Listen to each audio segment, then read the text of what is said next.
All right, before we call our meeting to order, I'm going to have everybody stand. We're going to say the pledge and have a prayer. I pledge allegiance to the flag of the United States of America and to the republic for which it stands, one nation, under God, indivisible, with liberty and justice for all. Remain standing. Father, we thank you for this time that we have to work for the betterment of our community and our school. We pray that you would just be watching over all the students and all of the faculty, and that you would help us in our decision making tonight. In Jesus' name I pray. Amen. And we will call our meeting to order. And before we get to our awards tonight, I want to welcome Brian Lambert to, I know he was here for our work session last week, but some of you may have missed that, so welcome to the board, Brian. Thank you. This is his first official board meeting, so we're glad to have you on board. Glad to be here. And the first thing we have on our agenda is awards and recognitions. We do have a Cobra Pride Award tonight. Are you making the presentation, Dr. Yes. Reddy? Okay. There's a Cobra Pride Award right here. Sure. Jason, if you come up here and represent Chartwell's, it's my pleasure to announce that Michelle DeMarco, our director, that serves with Chartwell's, was selected out of a 10-state region as a Salaried Associate of the Year. So that's a 10-state region, and well deserved. Great work. Thank you. Come up, Michelle. Come on up.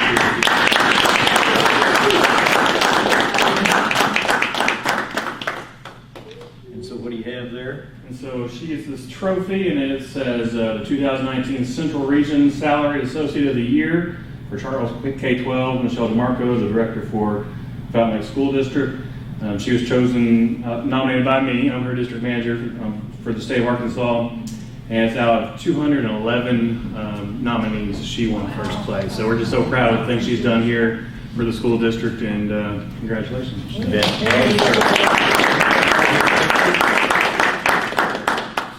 here. Okay. Jason, if you don't mind, you can get over this with us.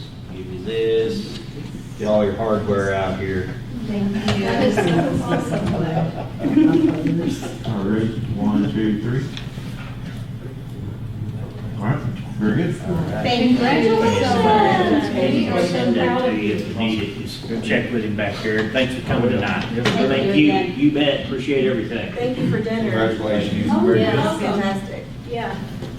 And the food tonight was delicious. So kudos to your staff. I told the coaches what we're having, they're like, oh, bring it all. Okay. So the next item on our agenda are the consent agenda items, and the board has had a chance to look these over prior to the meeting. So if there are no questions, we are going to consider these all approved by unanimous consent. And we're going to move on. Does anybody on the board have any information they would like to share? Any comments by any board members? Okay. Then we will move to the superintendent's update and start with a financial review. Okay, Robin, if you don't mind, you can click on the year-to-date. We'll go in depth with that in our budget meeting here tonight. If you'll scroll down to the second document, you can see a reflection of August and year-to-date. Tanya and I were discussing, there's a couple of elements in there that require transfers, but you can kind of follow that ending balance, and we will be looking at that more in depth this evening and discussing how we ended or began July 1 of the current year. You're again now into the 19-20 year, and the revenue and expense column is another area that can be reviewed. Really, we're just in the inception of expenditures, and you can use that as we go throughout the year to kind of track the overall expenses related to salary, capital, as well as I think debt is included in there as well. So if you could go and click on the update, I'm just going to run through and highlight a few things that we might want to allude to. I've kind of changed the formatting of this report. You can kind of review this at your discretion. I've linked in the Garland County Election Commission timelines for board elections. It will be in March this year. The RDOT roadway purchase, I'll bring that before you next month. It's estimated that the road frontage will be the equivalence of $11,475 is currently what they are offering for 0.43 acres of road frontage. And then utility relocates as a component of that. This item here, I was just looking at an email or a text as the meeting opened. I think we have gained clarity on this. The Homestead Exemption Act was moved from $350 to $375 per household, but we did receive communication that the state was considering how they redistribute fall and spring reimbursements. We have a very hefty spring reimbursement of $1.7 million, and they were contemplating taking half of that and giving it to us the following fall. We would still receive the money. The uniqueness of that is put it in a different fiscal year and create a budgetary constraint. So we've been lobbying with the legislature to get that rectified, taken care of. We feel as though with this communication that I've received, I definitely will know something probably tomorrow. But I think that has been resolved. It was never the intent of the legislature to negatively influence schools when they were moving that from 350 to 375. The next item there is ASBA training date. I know most of you are planning to do that. That one is at Center Point.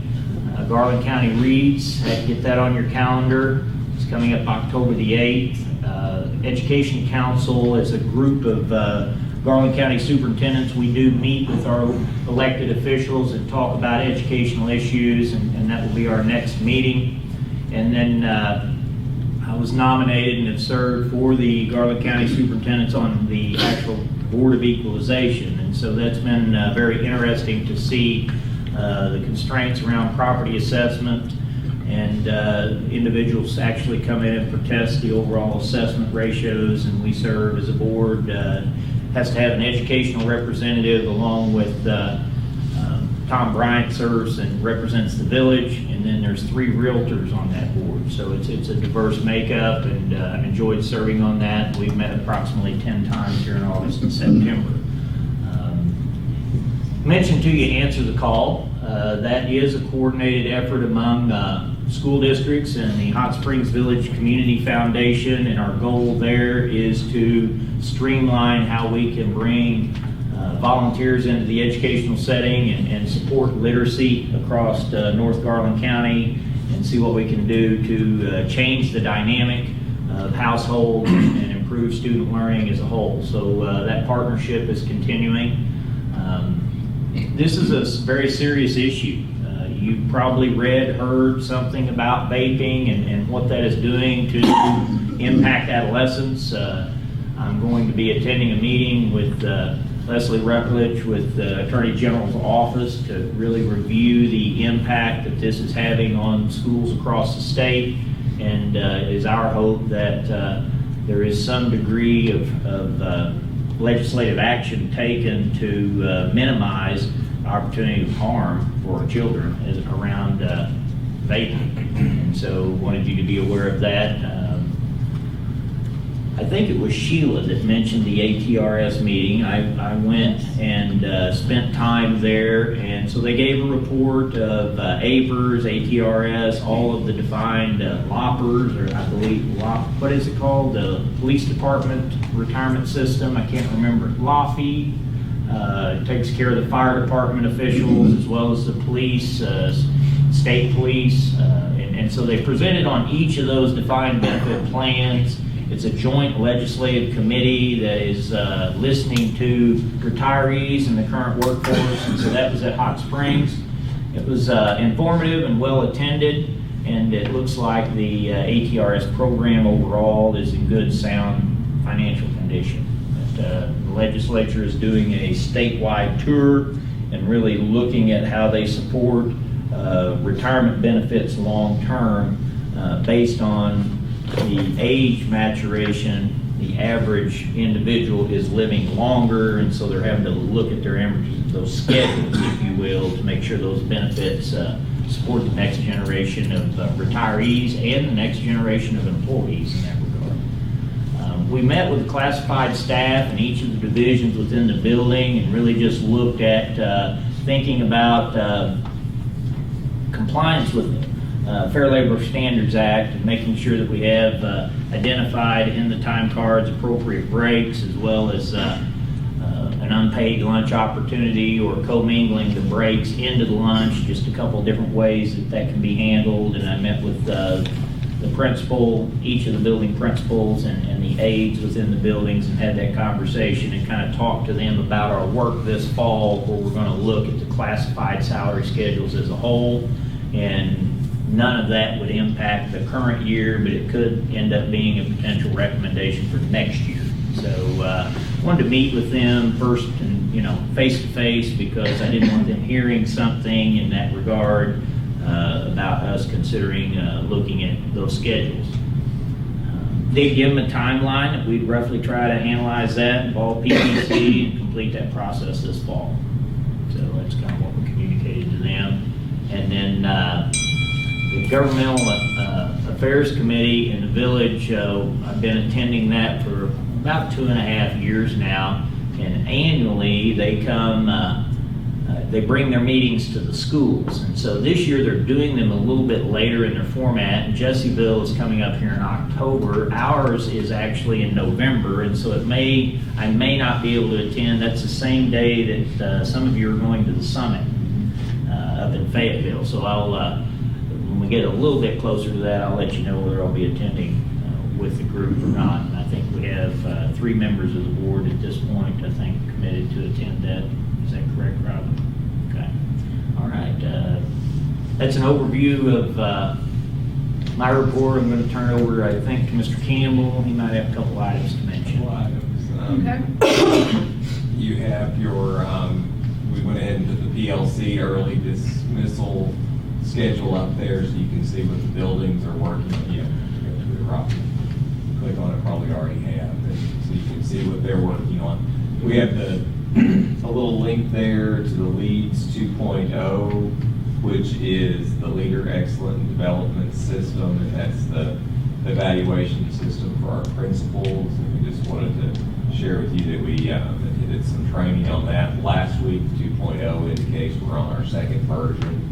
It is a new trip around this time, and the rubric is more closely aligned to the Teacher Excellence Support System, the test rubric that we use with the teachers. So we're going to be able to see some parallels between those going forward. And then the last thing I had on there, and Ms. Robin, if you click on that, that was the information on guides for life, and that's growth, understanding, interaction, decisions, and empathy. It's a program that the State Department is putting out. As you can see, they have a monthly, this is for parents and teachers to communicate with kids, and it's a monthly template there. It's got the topics. You can talk about things that they suggest you look into with kids about. Will we be We're using this in some way? We're using this in buildings to supplement our Choose Love, Leader and Me. Choose Love, Leader and Me, our word won't come to Counseling programs? counseling and first the advisor. Yeah. Sorry, it's just Lots of words. words. You good? And our advisory program, so we wanted to share that with that. So we're going to share this with the parents through like the newsletter, or put it on our Facebook page.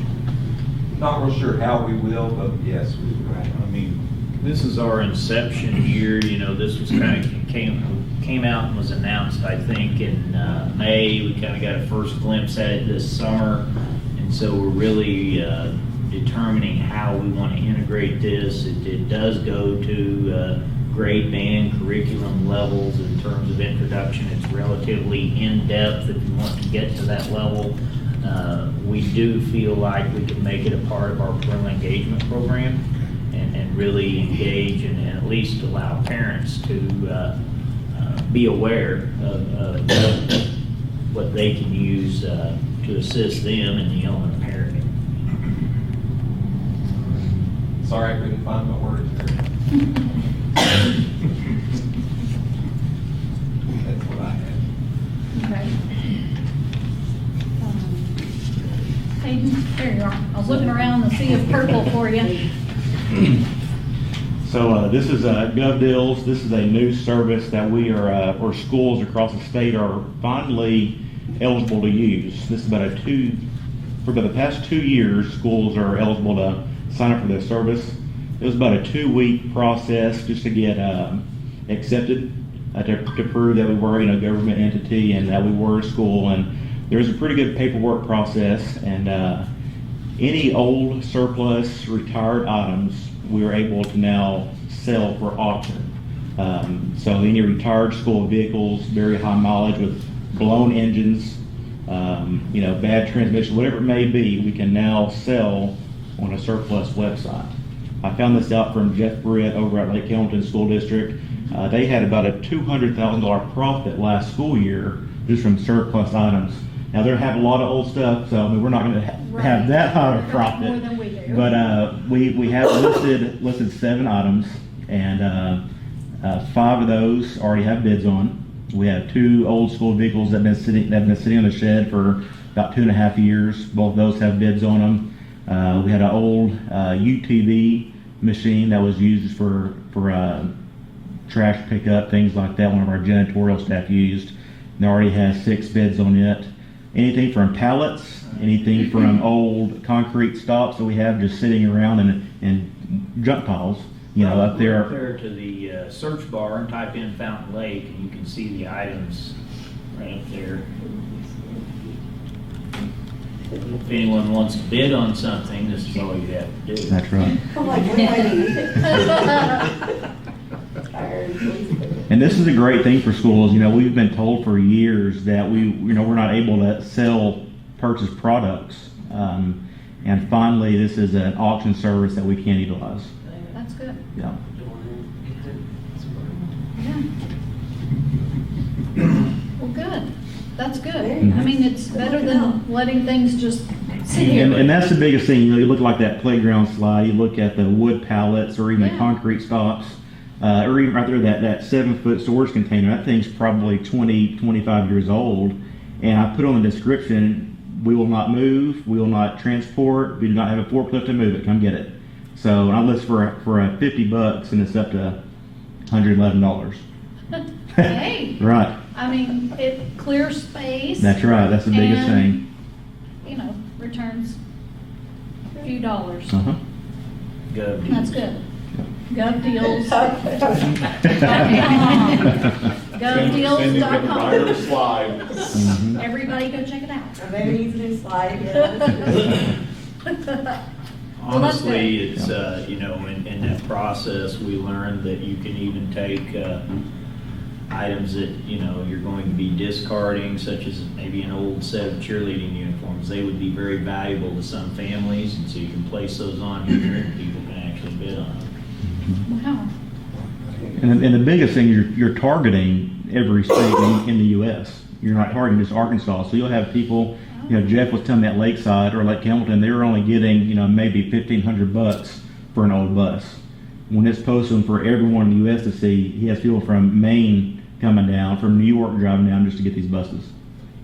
So a lot broader audience you're Well, I know targeting. on the main page, the first page she was on, that was a huge list Right. of different items that are on that site. And we can So- purchase from this site too. So if there's, good deals from, vehicles that we may get for our maintenance guys, a trash truck that's running in good condition, we can still pick it from this website.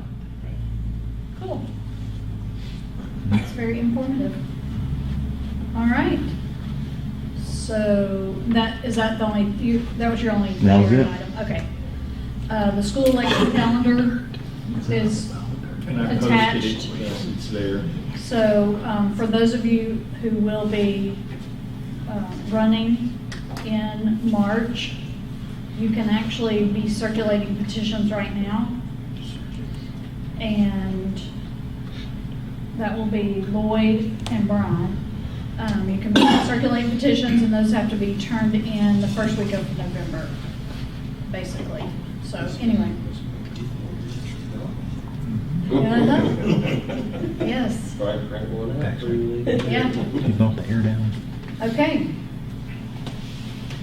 So now we're going to talk about, Yeah, the public comment. oh, do we have anybody signed up for public comment? You want Nobody public tonight? comment? Okay, Okay. all right.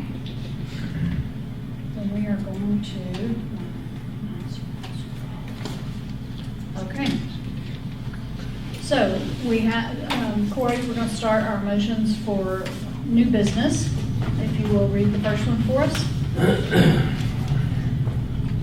Motion to pass the annual financial report for 2018-19 and budget for 2019-20. Okay, so we're going to open up discussion on the approval of the financial report and a budget for this school year. All right. And which link do you want us to be looking I think at? the appropriate link would be to go through the PowerPoint with the board and the audience. And this is kind of a summation of some of the work that we did, some discussion within our work session. You know, we do have to have a finalized budget approved by the end of the month per legislative requirements. So we're seeking approval here this evening. We've got a few slides. I mentioned to you that we would be going and looking at our cash balances. So this slide, the first one here, is really where we ended the year, June 30, and where we opened the year, July 1. And so the ending balance on the right-hand side is the district's cash position as of July 1. So down at the very bottom, a summation of all total funds is $6,182,000 is where we roughly opened the year as of July 1. If you look at your funds on the right-hand side, $2.5 million, $2,587,000 is currently in Fund 2. That is our operating account. That operating account has the greatest flexibility for expenditures that the board has at their discretion. The next fund is the building fund. We transferred the excess within the operating fund into the building fund, and so the transfer was $698,000. That brought our building fund balance to $2,056,569. So the lion's share of the balances reside in those two areas. If you notice that blue line, that's a part of the ERA funds from roughly what was called the federal stimulus money. It's a QSCAB loan. The government basically pays the interest on that loan. We receive this back to the point of the total note, at which point in time it'll be paid in full. We'll never have access to that money. That's why it's highlighted in blue, so don't count on it. It is being showed there for accounting principles. If you go down to Fund 6, you can see that we have grown that fund quite a bit. That's a reflective element of some carryover, but minimal. Where the majority of that is occurring is we've grown that fund through time through really analyzing Medicaid and RMAC reimbursements. We talked about this during the work session, and we feel like that we have created a consistent enough revenue stream that we're going to be looking at adding potentially a mental health person and a social worker to the district payroll. And so that's out of Fund 6. We feel like that we can continue to serve children and be able to fund those positions mentioned. Fund 7 is an activity fund. That's cash in and out. Anytime that we have cash receipted, whether that be the athletic gate or potentially a club sponsorship, that's where Fund 7 receipts cash in and out at, and it roughly ended where it opened and brought in probably the same amount of money, and that's due to the principals, talking to sponsors about, let's not exceed, let's not plan a big expenditure until we try to earn some money to cover it. And so sometimes that fund will flow a little bit based on, you spend some money in June and you do some fundraising and you don't collect all of it until July. That could very well have an impact on Fund 7, and that could be the cheerleading group that went to a big camp in June and they fundraised and got it completely paid off a little bit later on, and it came out of 2 fiscal years. Fund 7's reflected basically to be equivalent for the most part. Student activity fund, and all clubs and activities run through the student activity fund? Yes. Okay. And then Fund 8, you can see Fund 8 began with $45,000 amount, ended with $76,000. That's our food service account. Our overall percentage of participation is up roughly 20% year over year. We've been able to create a partnership with Chartwells, and in that partnership, actually put money into the bank on the district side after paying all bills and increasing food quality and food participation with students. So we're very pleased a year into that program. We're excited about what the future holds there in the partnership, and don't be surprised if we take a portion of that surplus and give consideration to, we've got some cafeteria tables that are very difficult to move on the elementary side, so we've been doing some experimenting on maybe how we expand those funds. We purchased some new equipment in the kitchen area.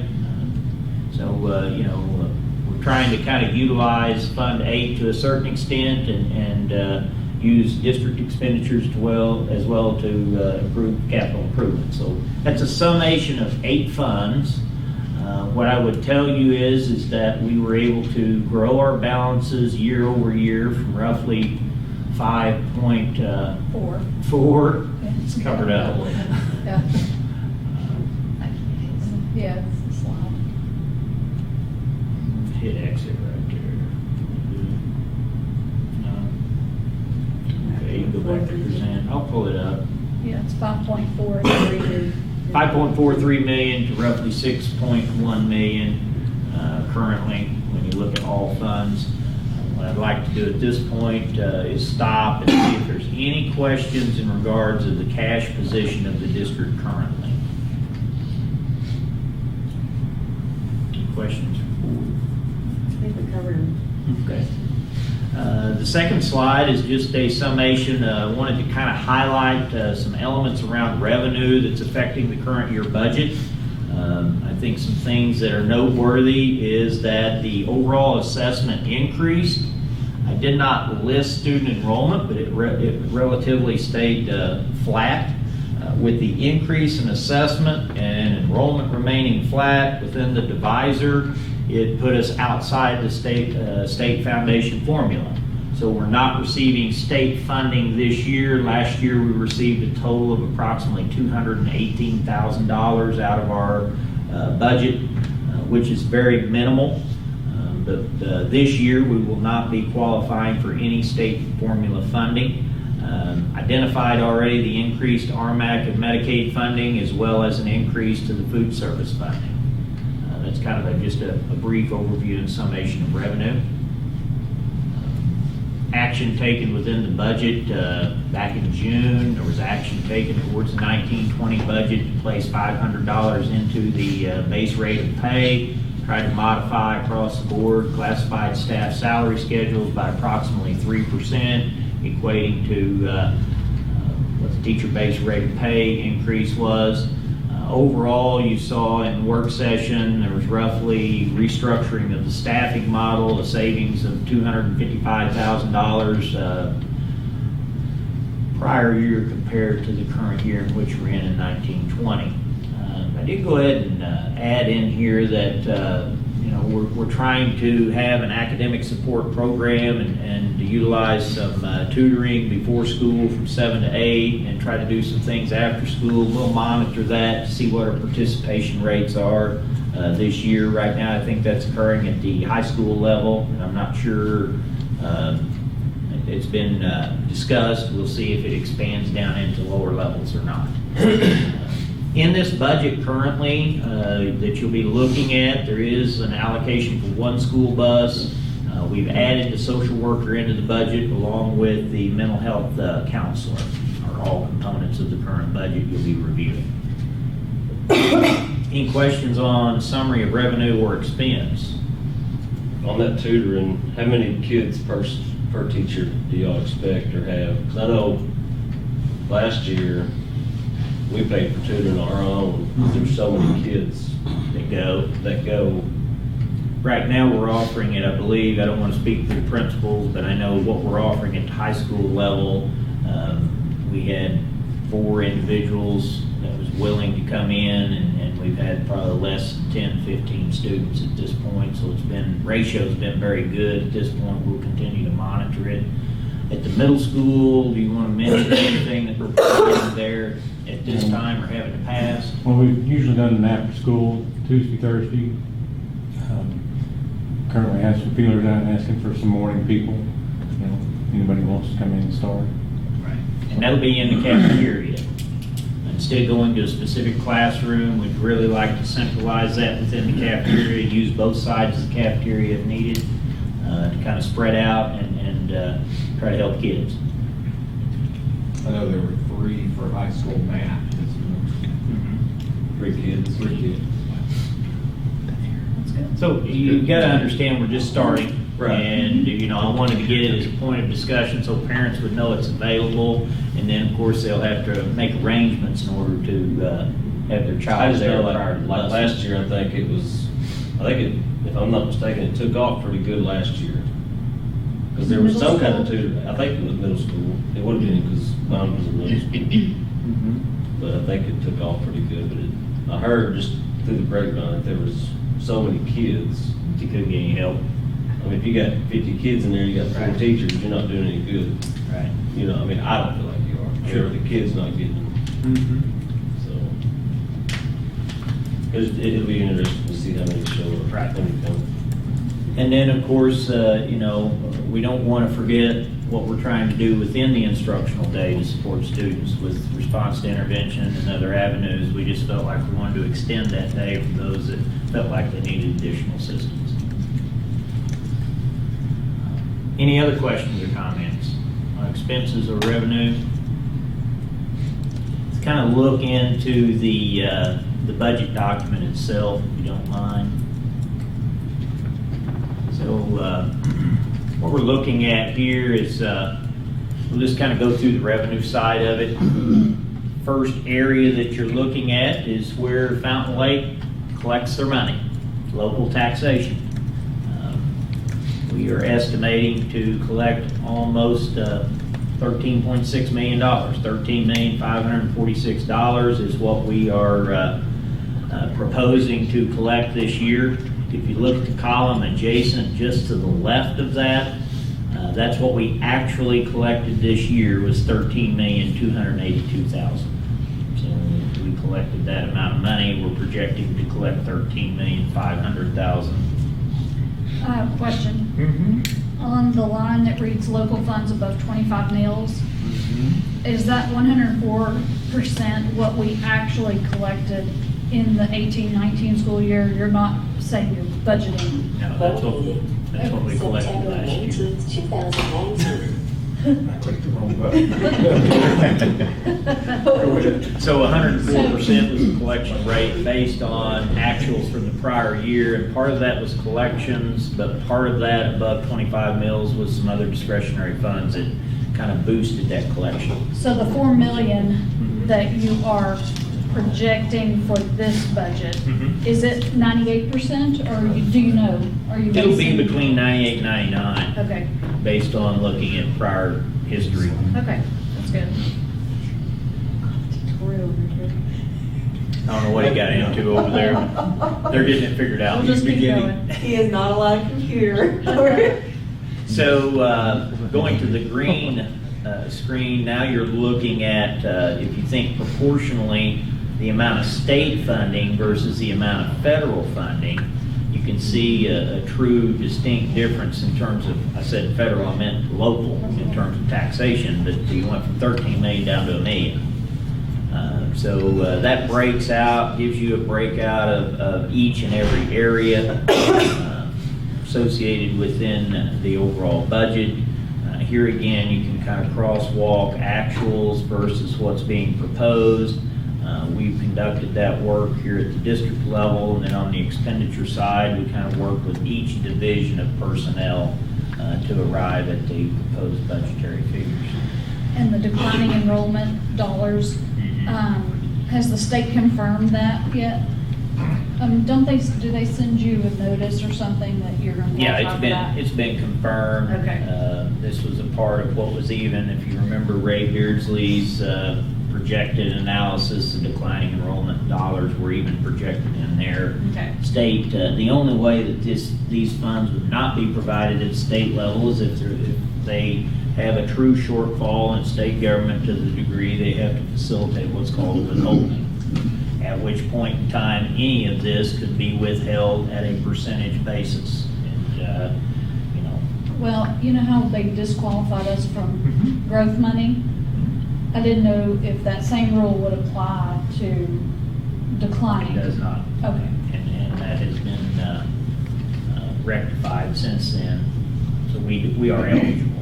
Oh, okay. Yeah. Good. It negatively affected us, I think that was my second year. On the growth money. Yes. Any questions in terms of the area there designated in green? Debt service allocation, the total revenue plus the carryover. The carryover is nothing more than the balances included in that. Kind of turn to expenditures. Allocations related to K-12 teacher salaries. We were at $5,984,000. We're at $6,193,000. I'll remind you that this is only the salary, not the benefits. In that regard.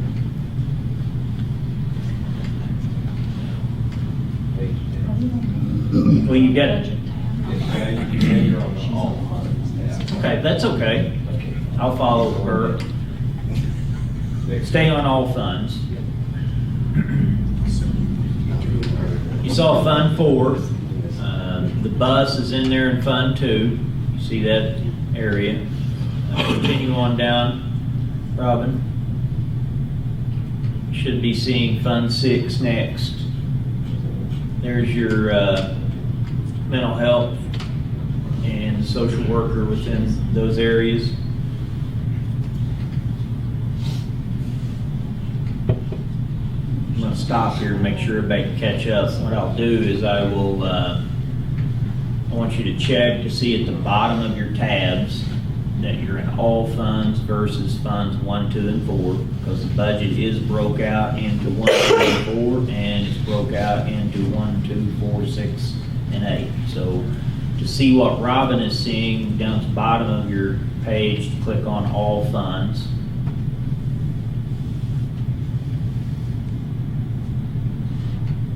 And I'm going to go ahead and reference a line item on the far left so that we can all be looking at the same thing. So I'm referencing revenues, line 47, 928,000. You'll follow that in terms of revenue subtotal. Okay, got everybody kind of caught back up. Food service, line 52. We collected an actual $720,000. We are budgeting to collect roughly $725,000. It should land right there in that area based on last year's collections. When you're looking at food, things of that nature, I think you always have to be mindful that sickness, flu, absenteeism, all those things can play a bearing on revenue collections in that regard and are typically beyond your control. All right, we're going to stop stop and see if there's any questions now pertaining to all funds added up, equate to a total revenue in terms of, continue on down a little bit further. There you go. Go back up to the revenue. Yes, it's the Yeah. revenue. Yeah, 57, there you go. Got it? 57, okay. So we're looking there at all the balances that we hold along with the revenue. That's total available cash based on what we have, cash in hand plus the projected revenue we'll collect, 21,356. Let's kind of turn our attention to the expenditures. Within the expenditures, you can see line 63 is $6,193,720. That is where I was alluding to earlier that the expenditures are salaries only and benefits are excluded.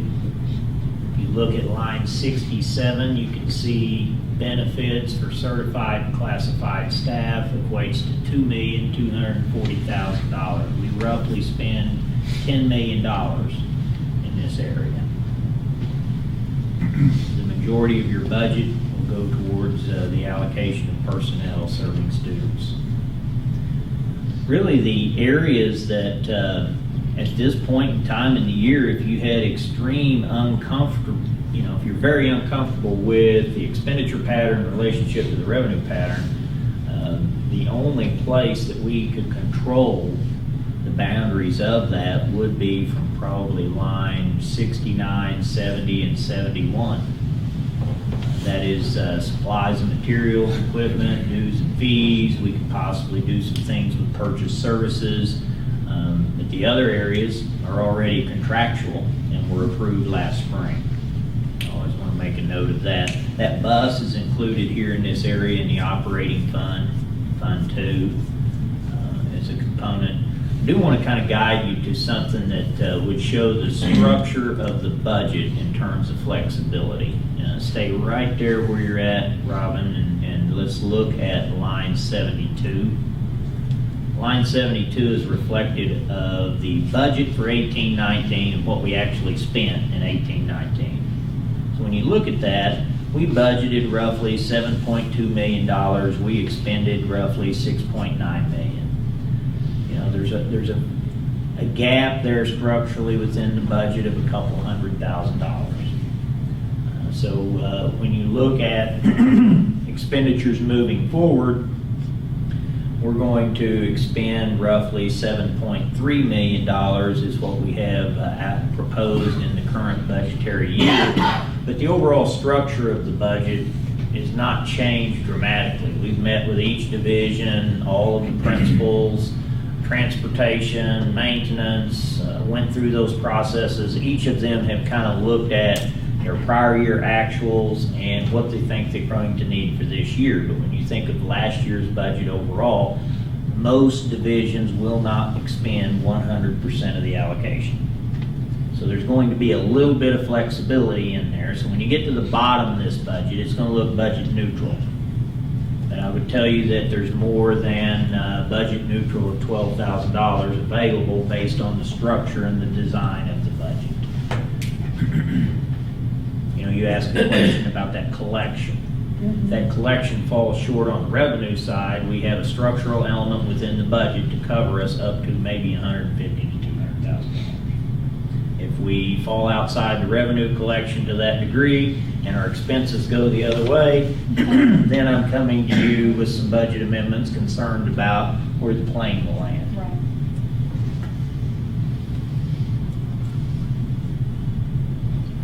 Any questions at this point?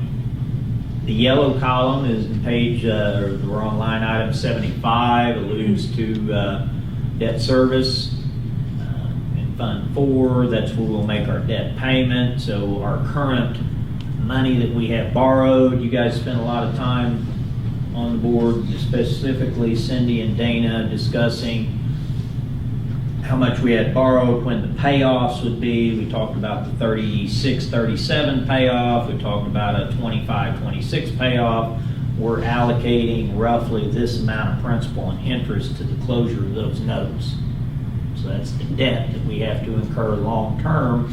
And when I design a budget, this is the first place we allocate money. We're obligated by law to make that payment first. Year to date, we've expended your project with the K1, a portion of the car rider line awning, resulted in an expenditure of roughly $167,000 since July. And so we have that in the budget, so that that's already allocated as a component of Fund 3. We know we've spent it, so we've identified it there, and we're not transferring it back and forth. We just placed it in the budget in Fund 3. Was there another project, Hayden, other than those two that I can think of? Auditorium roadway, that was split. Yeah, we split the auditorium roadway, so a portion of your auditorium roadway came out of Fund 3 and a portion of it out of Fund 2. How do we do on the, K1? We actually have come in under budget still yet in relation to subcontracting that. The last component remaining is the materials with the awning, and I think you're meeting with the company Friday on that. It's tomorrow morning. Yeah, I think the board approved $86,000, and right now we're sitting at 82.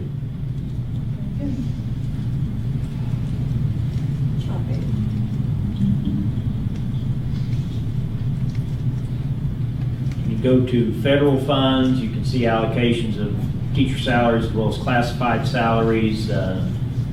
This is an area when we're looking at federal funds that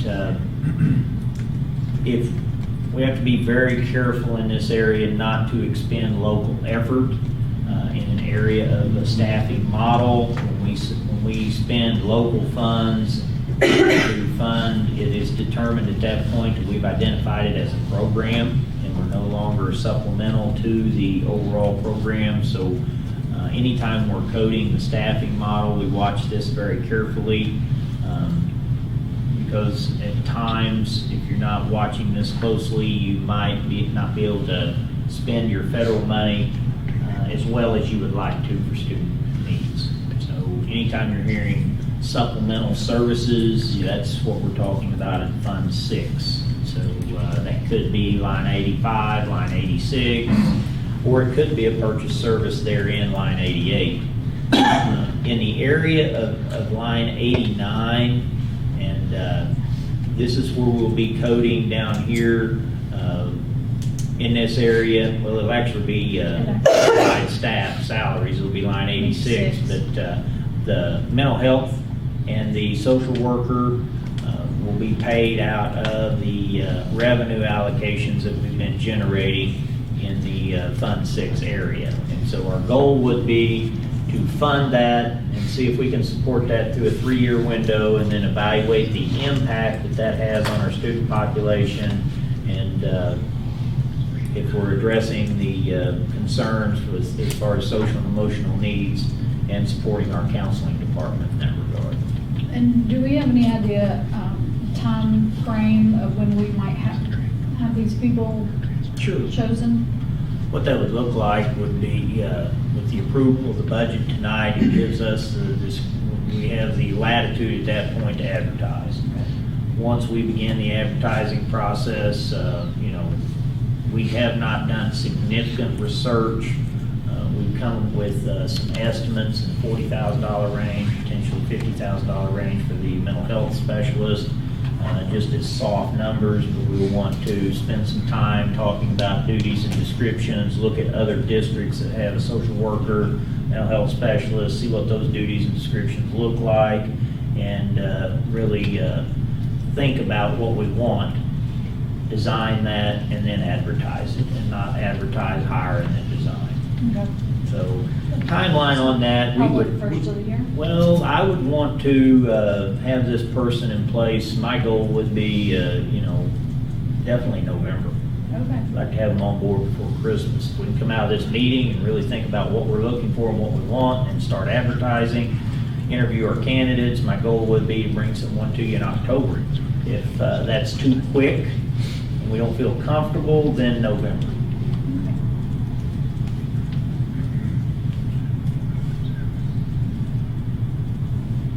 So you can kind of see the overall expenditures. Tanya and I worked together here and kind of wrestled around these numbers. You know, we had some numbers during the work session that I just felt like they were wrong. We had some duplication of staffing. She was trying to work on this at different times, and you know, she was actually working on it the night of the work session, if you remember, because I kind of got frozen there thinking that wasn't the number I saw before we started that evening. So I commend her for hanging with me, and we flushed out all of our duplicates with salaries, and our goal will be to go ahead and begin to get everything transitioned over so that we can begin to work on the budget planning for 2021 and get our people over there and start working in e-school in that regard so that we can be in a different place. I will tell you, it is very difficult to handle the first payroll of the school year and design a budget all at the same time. And so all of this is kind of coming at that position at the same time of the year, and I don't like the timing of it because it doesn't give us the adequate amount of time to do either. So I really want to think about when we get this budget approved and see if we can back it up a little bit. So Yeah, that'd be awesome. when you look at your funds, we've alluded to each of the funds that are available. You can kind of see that within lines 107 to 110. What we're doing is creating a comparison between the total expenditures and the total amount of revenue. And in that comparison, it's relatively neutral with a $12,000 difference. Do keep in mind that the majority of your difference is in the design and structure of a couple $100,000 back up in the operating supplies, material funds. It should, as long as our tax collections come in a timely manner, and like I said, if I hadn't felt like we could get this exemption corrected, and if for some reason that they come back and say they're not going to do it, we would have to amend this budget to be a deficit spending budget, because if we take $850,000 of revenue out of this budget, it is not going to cash flow neutral. Right. Right. But we feel like we're out of the woods. I've been watching these texts from the other superintendents, and they said, great news, so Good. I think we're going to be okay there. Good. Any specific questions related to the budget? Line 97. I take it that was the freezer purchase? The actual for last year, Yeah. Budgeted 548.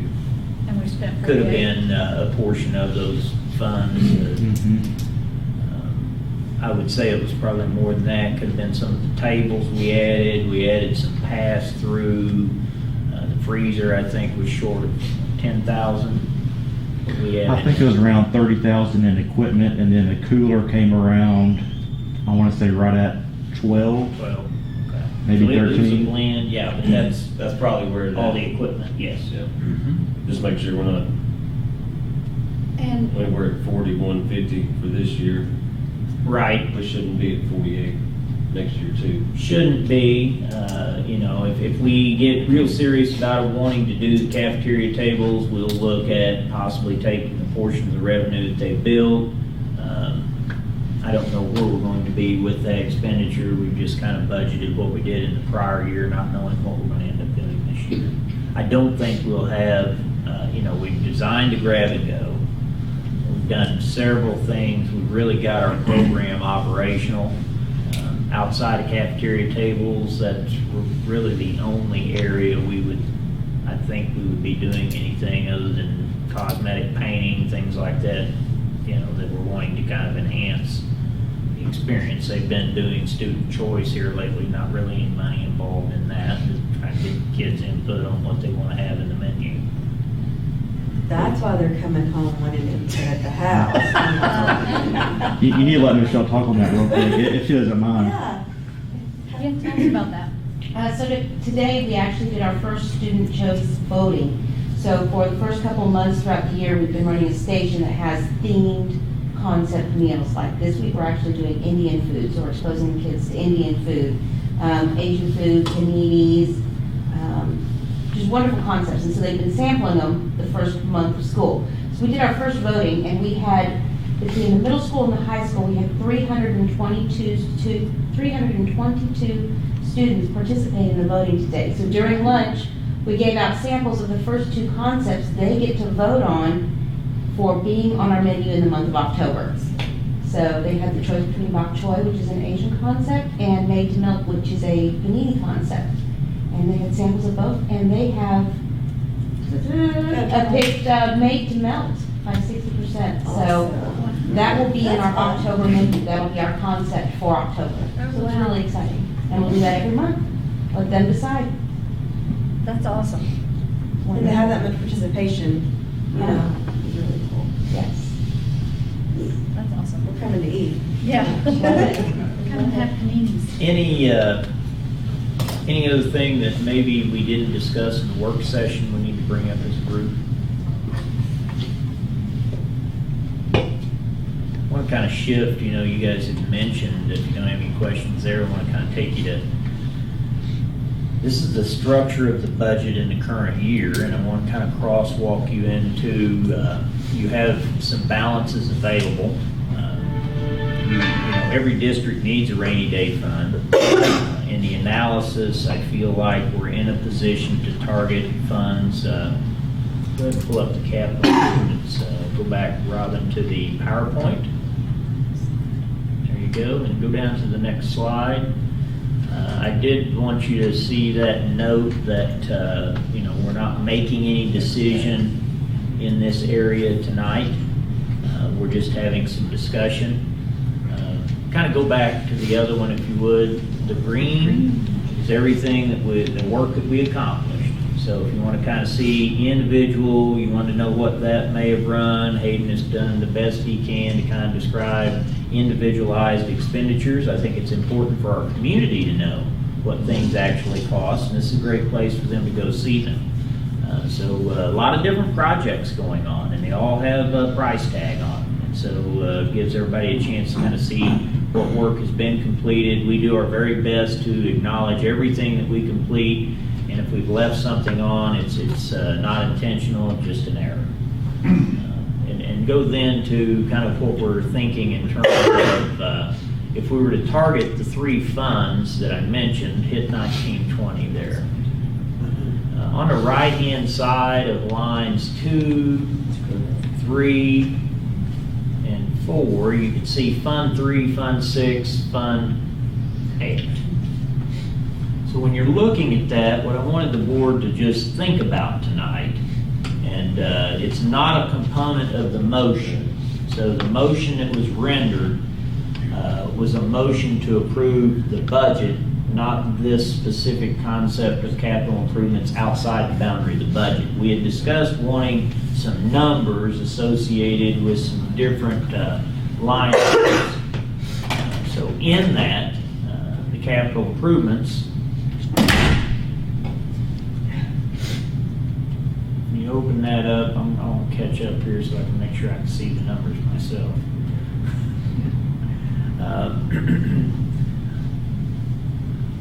These are considered to be prioritized to a certain extent. They always will have board discretion for rearrangement. Everything above that green line, if we considered to do all of that work, it would equate to roughly $1.1 million. There's 2 school buses listed in there in addition to the one that's already in the budget that would allow us to purchase a total of 3 this year, not 1. We're estimating roughly $175,000 and probably will come in short of that. So that seems a bit. But, I think we bought a bus last year with air conditioning, fully loaded for $87,000. So that's a full-size bus, and unfortunately, you'd think a short bus costs half the money. Well, you're wrong. I think they're about 2/3 of what a full-length bus is, so it'll be pretty close to that number. There's a potential land purchase opportunity. It's extremely expensive, but it would give us the latitude to, we've done an analysis on the amount of fill it will take to come out into the bottom with our new roadway. And so the fill, if we cross the creek, we had this discussion at our work session, that number was estimated at $10 a cubic yard to run in excess of $300,000 crossing the creek. And so we're analyzing the opportunity for a land purchase where we do not have to cross the creek, specifically the 4 or 5 acres that is over here adjacent to the admin building between here and the creek itself. This side is where the bus turnaround parking area is at. That would be for football games, chat lot in behind the ag building. We are looking at the possibility of beginning some form of excavation. That would include, we've gotten bids on clearing land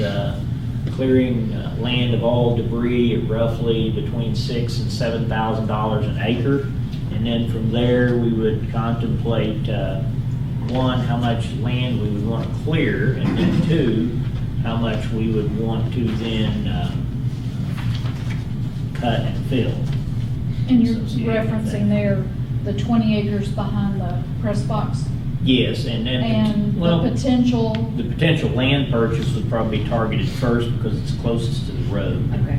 The intent behind this is to position the district when the roadway comes in, we have another way to get on and off the campus objectively. We know the lights coming in, we know we'll have the turning lane there, and we need to be able to make sure we get all of our cars off of the highway. We had some problems with that during the opening of school. So that's just a point of consideration. Other things that we've listed on there that we feel like that need to be completed. The K1 awning, that would be the front and the side. That was separate from the entry itself, and so we think that will come in below $50,000. But that awning will go ahead and give our kids a way to stay out of the rain and get all the way over to the bus loading area.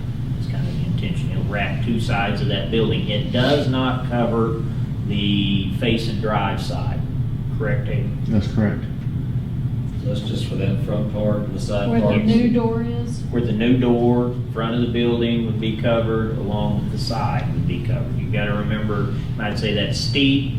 I agree that it's steep, but it's going to be an awning that is, it's not going to, we could build a shed and put the post out there and run the risk of people driving into them. The post will actually be back against the building and it'll come out. So it's going to be self.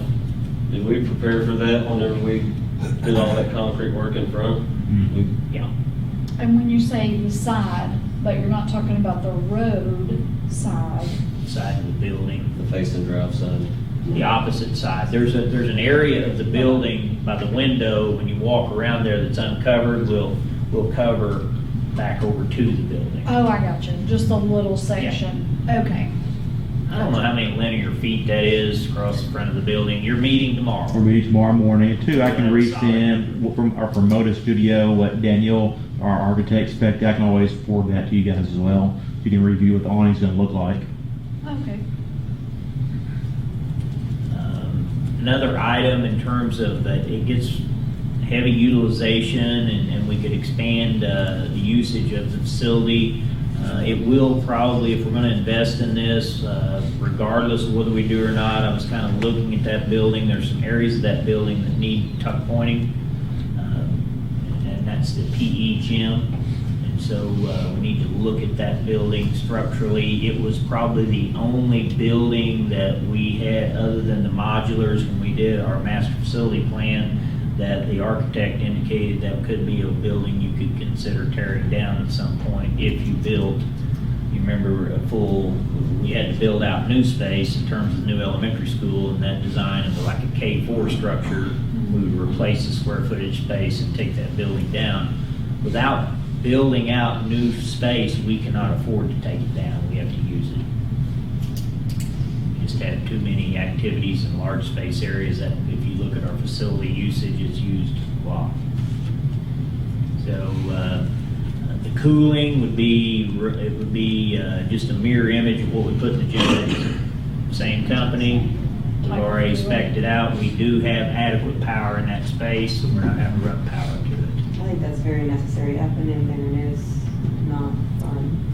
The temperature is not pleasant up there. So, I know we made it Especially before right- with that, but it's Yeah. terrible. You're supposed to sweat. It's terrible. Let's move that to the top.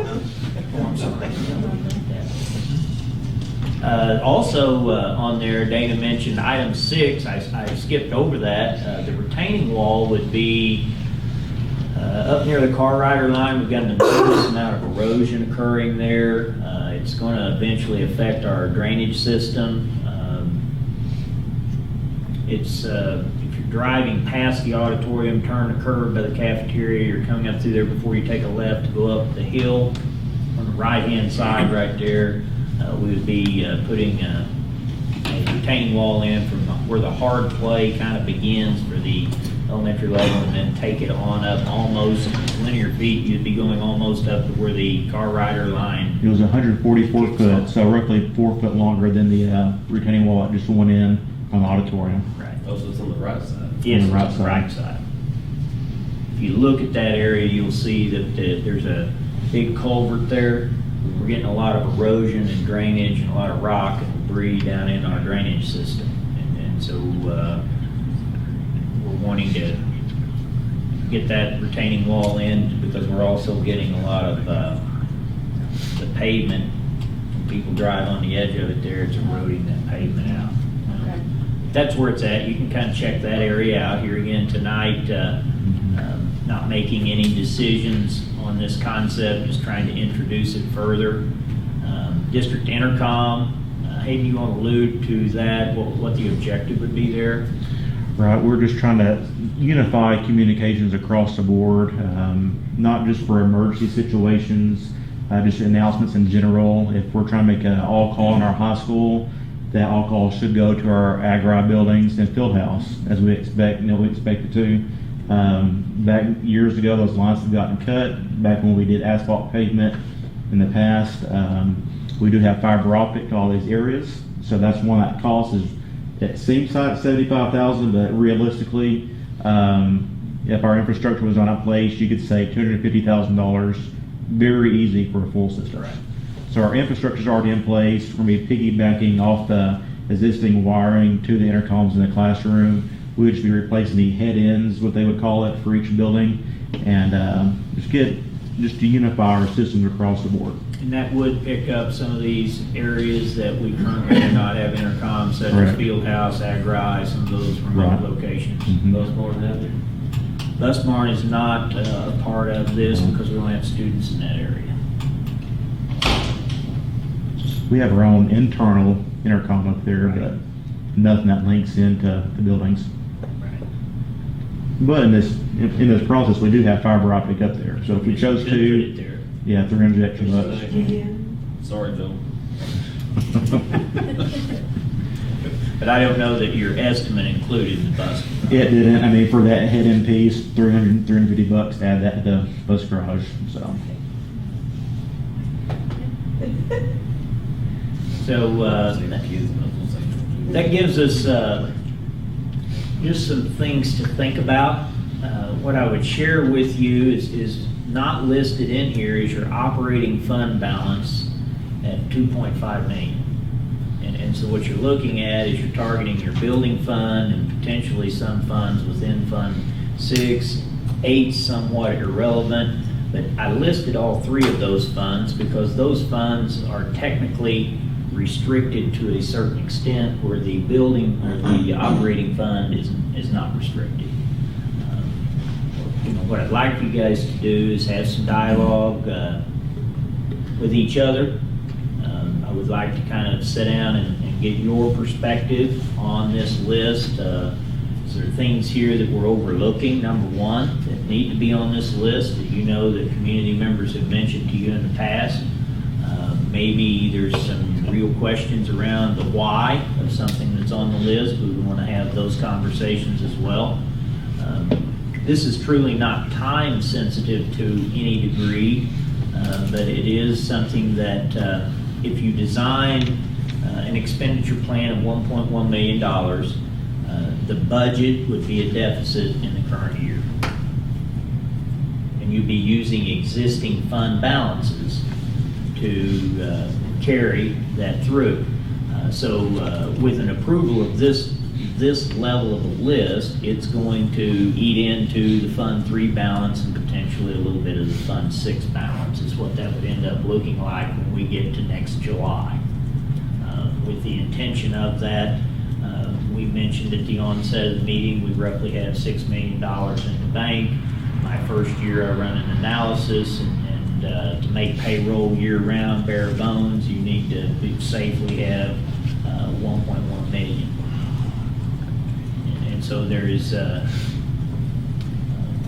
opportunity here. In the same regard, some of the things that I heard from community members is we needed to allocate our resources first before we utilize new taxation processes. And so I'm kind of challenging this process for this board to take on utilizing existing funds and see where we're at, and then determine whether we want to plan for a future initiative. And so, just as clarification, when we approve the budget, that has nothing to do with these items. These are just some things you're throwing out that we could potentially do as capital improvements. Well, I'd be very specific and say that this strategy would design an intentional one-year deficit spending in the 1920 school year. I want to go on record and say, if you take this on, we are intentionally deficit spending to reduce our balances in those funds for 1 year. And then we would reset the clock. You're approving tonight the 1920 budget, excluding this as a balanced budget. Right, right. And this would reduce our balances. When we adopted our deficit budget, we had to write to the state and draw up a plan. Now we're going to address that. This plan would, what we have in writing, we can submit in that regard. And actually, The question being asked is you wouldn't even have to do it on the front end. Right. State of Arkansas, if you have multiple years of a deficit spending budget, then they come in and require you to facilitate and make sure that you're not in a vacuum expending more funds than you have allocated. It's there's two ways to, it's a design deficit versus something that you can't control. now, when you submit it, though, you're not submitting this part of it. So what you're submitting as the budget is actually a balanced budget.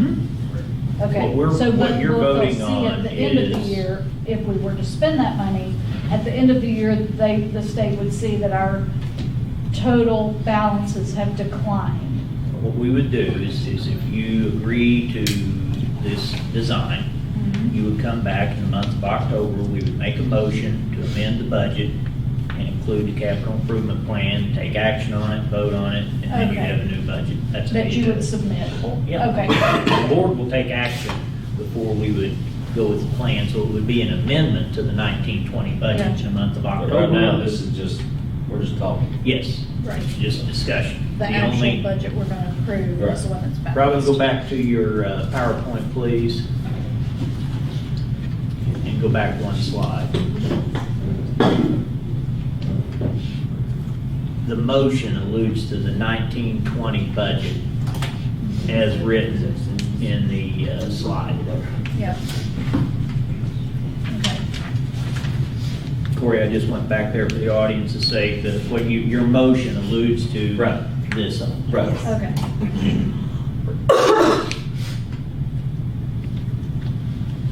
Okay, and then, back on, Robin, the capital improvements list. We didn't talk about the things below the green line, but you have listed those there for the board to consider. Either, if we think they're important enough to move them above the green line and do them this year, or would we rather set those aside thinking about a potential millage campaign the following year and Indicate using those. that as part of our story? It that doesn't we're, have to be 2 buses, it could be one, and then something on the bottom, is that right? yes, If we felt like doing Right. 2 buses was too much. right, whatever we classify as the Right. priorities. Right. They've put them in a priority list above the green line Right. that, from their perspective, every, I got my list. that's good. And the other thing I would tell you is that, I feel like that we need to, in that story, we need to have some things that touch our entire community locally. Mhm. We need to really think strategically about how we want to partner with our community in those approaches. So that everybody feels like They're getting something they out have of the some millage part of the increase. millage increase. What other questions do we have?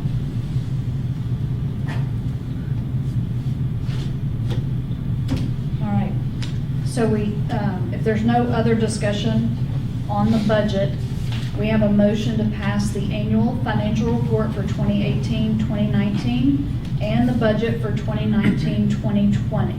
If there are no other questions, all in favor say aye. Aye. None opposed, the motion carries 5-0. All right, Corey, you want to read us the next one? Motion to hire Chesla Chapik as a high school special education teacher for the remainder of the 2019-20 school year. Okay, and the board did have access to see her resume, so you had a chance to research her a little bit. So we have the motion to hire Chesla Chapik in the special ed department for the high school. Yes. Any questions from board members? If not, all in favor say aye. Aye. None opposed, the motion carries 5-0. Next one. Motion to hire Jessica Matthews as a FACES aide for the 2019-2020 school year. Okay. Any questions there? Provide maybe a little bit of clarity. Okay. Just in the context that this individual is an employee currently employed through Dawson, and I think it's in our preschool program. And so she is very interested in supporting our FACES program, and it does, because she is receiving her payroll check from Dawson, it requires board action for us to put her into the FACES program. If you're wondering why we're Okay. hiring specifically into FACES. Okay, that's good information. May I ask that question? The acronym FACES stands for? Faculty and community enhancing students. Yes. Educators as well. I was looking for Mr. I better write this down. We'll have to do a fact check on that, guys. That sounds really good. We just call it FACES. It's faculty.